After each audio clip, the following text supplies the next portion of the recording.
Educational Communications and this station present Environmental Directions with Nancy Pearlman. On this series, we explore the effects of human influence on the Earth's ecosystems and discuss solutions to environmental problems which affect the quality of life on this planet. Environmental Directions gives you the kind of information you need to help you participate in decisions impacting your community, the nation, and the world. Now, here's your host, Nancy Pearlman. Hello. We are going to be talking about the intersection of mindfulness and environmental responsibility with my guest, Marijke McCandless. She is a mindfulness coach, a playfulness instigator, and an award-winning author whose latest book is Naked in the Now, Juicy Practices for Getting Present. She has formerly been a CEO with the Suncastle Microwave Company. Welcome. It's a pleasure to have you with us. Hi, Nancy. I'm so delighted to be here. I just finished reading your book that really provided all sorts of exercises for people to get into themselves, to get more mindful. And you believe that by taking these practical tips that you have provided, one can integrate mindfulness into eco-friendly lifestyles. In what way does that help? The way that I think of it is mindfulness is just kind of another term for being very present. When we are really, truly present, we are attuned to ourselves, to our bodies, not just sort of ruminating about whatever stories are going on in our head, but we're embodied. Usually we're more aware of our surroundings. The intersection that I see is that the more often we dip into these moments of presence, whether it is climbing outside like I like to do, or ultramarathon running, or just sitting quietly for a moment and tuning into your senses, what happens is we naturally develop a greater appreciation and care for the natural world. We love the world. You have suggested so many different ways that one can meditate, one can feel one's body. Does it make a difference if one is indoors or outdoors? It definitely helps to be outside, in a way. If you can't get outside, you certainly can become present inside. What I like about being outside, though, is that we are easier to be in touch with all of our senses. There might be a smell, maybe the scent of a pine tree, or the sound of the wind rustling in the trees. The senses are more enlivened when we're outside. I certainly wouldn't say you have to be, but it's such a rich experience that you can use it to become more present. Anytime you're aware of your senses, you are in the present moment because that's the only place they exist. Your book emphasizes shedding inhibitions, masks, and social conditioning, and suggests that by letting go of our materialistic and consumeristic tendencies that often contribute to environmental degradation, we would be able to protect our environment more, stop that consumerism and product use that is so destructive. Yes. What it comes down to is often we are seeking through consumerism to find a little bit more happiness in our life or a little bit more peace in our life. It's an honest and pure desire. It's a good desire. It's just that consumerism doesn't end up satisfying it. But resting and deeply appreciating exactly what you have in this moment, and especially the natural world, can provide what we're looking for. It can give us that ease and that inner peace and that vitality that we're sort of conditioned to believe we have to buy more to get it. And unfortunately, a lot of the items that we buy are not sustainable products and haven't been created in an ecologically sound manner. You examine how letting go of social conditioning, material attachments, and superficial identities can lead to more sustainable, eco-conscious choices. What kinds of choices are you advocating that come out of your practice of mindfulness? I It feels like it's a bit of a natural evolution. As life gets a little bit more simple, as we draw attention away from all the stories that we're fed, either from the outside world or even in our own brain, we get curious.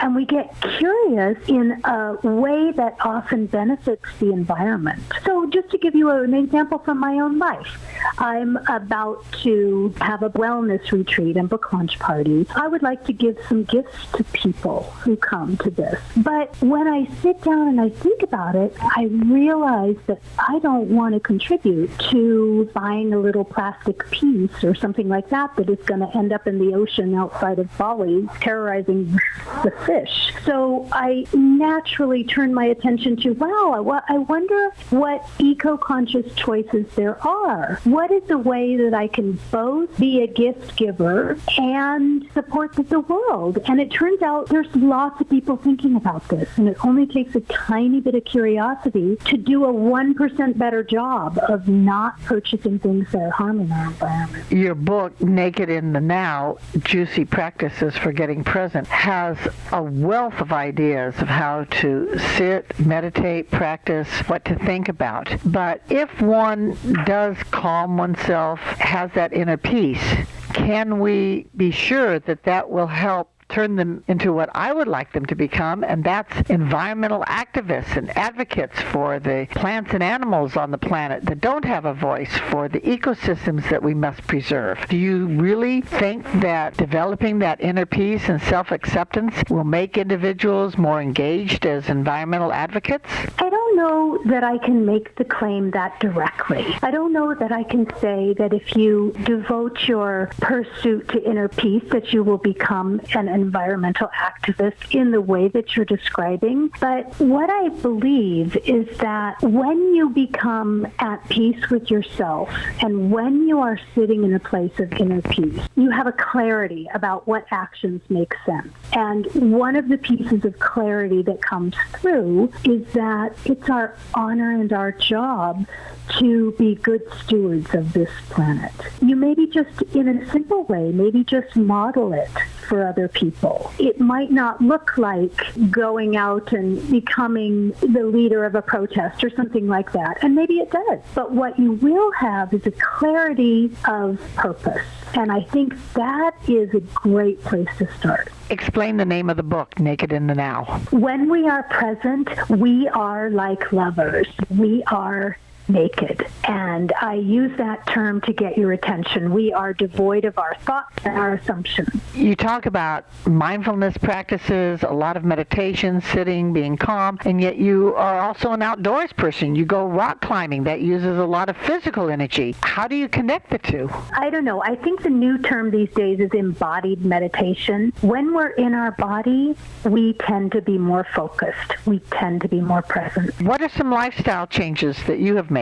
Well, taking up rock climbing in my mid-50s was one of them. That was a huge lifestyle change. Very empowering. What environmental action would you like to see people take? I would like people to spend 2 minutes a day doing absolutely nothing but sitting outside and reveling in their senses. And in nature and the beautiful world that we are on. You also showcase individuals and organizations that not only are leading the way in integrating mindfulness and sustainable practices, but in featuring interviews with environmental leaders. Could you tell us, for example, the compelling story of Alex Honnold's National Geographic Greenland documentary? I like to talk about Alex because he's my son-in-law. People know him because he did the climb of El Capitan, which was documented in the Oscar-winning documentary Free Solo. And that was a superb documentary. I was amazed by what he did. I know.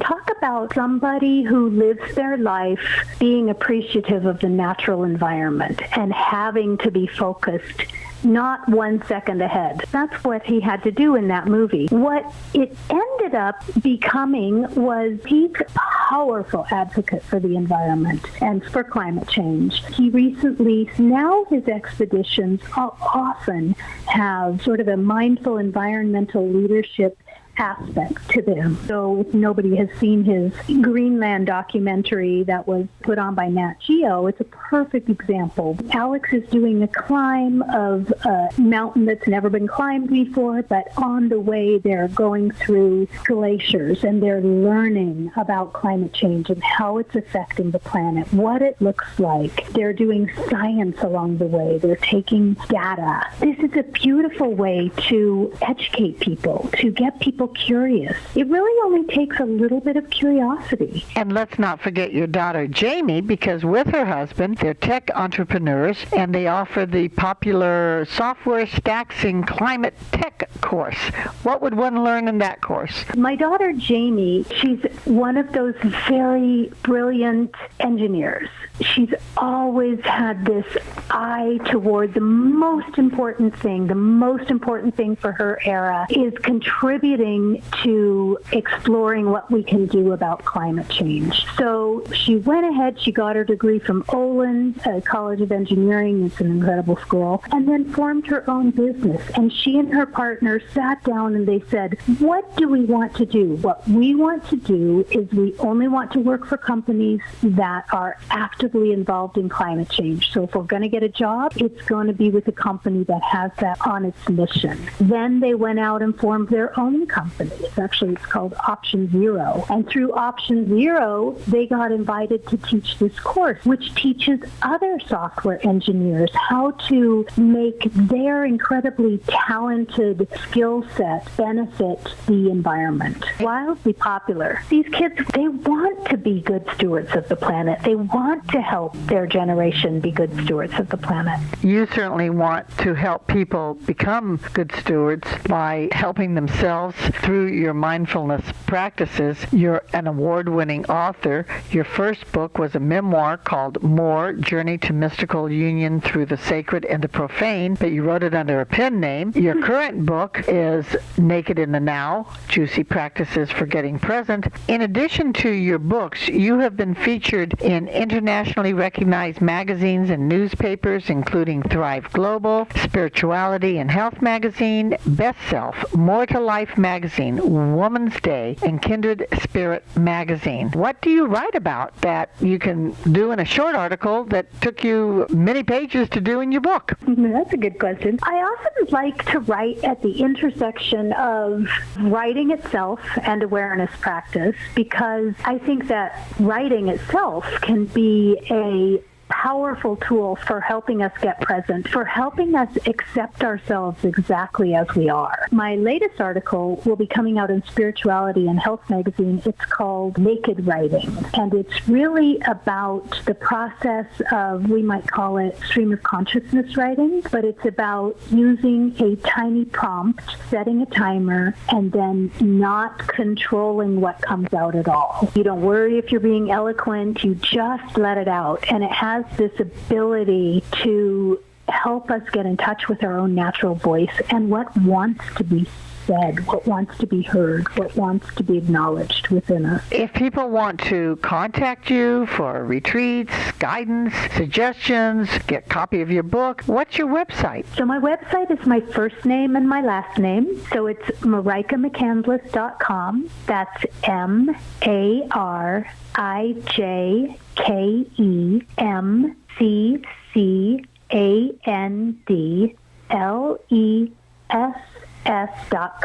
That's also my social media. You'll find me at Marijke McCandless on Instagram and Facebook. We don't have time for you to go through all the numerous practices that you have described in your book, so perhaps you can summarize for us. Some people describe my book as a cheeky little book on mindfulness. I kind of like that. What I wanted to do was to get people curious. I think that most people think of something like meditation as kind of another thing to add to their to-do list or their should-do list. It sounds like work. And I wanted to say, what if it's not like that? What if it's something you want to do? What if it's actually describing something that you already do, and it's just teaching you a few little things to add? It's like we think that it's all about being mindful or being in a meditative state for every single second of the day. But it's not like that. It's about having the ability to direct your attention back to right now whenever you notice that you're maybe off in a train of thought, because we all have terrible monkey minds. So I wanted to encourage people. This could be as fun as being seduced by a lover. This isn't dry. This is vital. This is sitting in the world and really feeling its living energy, your own living energy. I certainly felt that energy reading the book and wanting to try some of the many ways to be mindful. I think it's great that you've summarized some of these practices for others, that you have shared them. Thank you so much for sharing them on my program. Thank you for being my guest. Thank you, Nancy. I'm just in awe of all that you have done in your life, and it's been an honor to be on your show. Thank you. I have been speaking with Marijke McCandless, who is a mindfulness coach and an author. I'm Nancy Pearlman. Thank you very much for joining us, and do tune in again next week. If you would like free information about these environmental issues, go to www.ecoprojects.org or call 310-559-9160. Environmental Directions with your host, Nancy Pearlman, is a community affairs program of the nonprofit organization Educational Communications and this station.